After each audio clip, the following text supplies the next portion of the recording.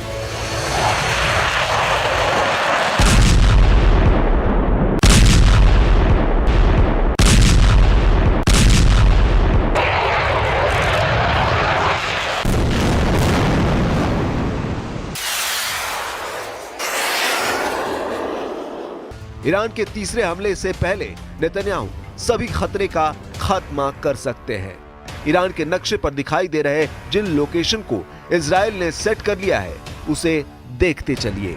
Iran की राजधानी Tehran, Tehran से करीब 150 किलोमीटर दूर कौम, तेहरान से करीब 300 किलोमीटर दूर अरक, तेहरान से 316 किलोमीटर दूर नतांज सिटी, तेहरान से करीब 400 किलोमीटर दूर इस्फहान शहर, तेहरान से 500 किलोमीटर दूर अर्दकन शहर, तेहरान से 1000 किलोमीटर दूर बू शहर। इन जगहों को इजराइल ने लॉक कर दिया है।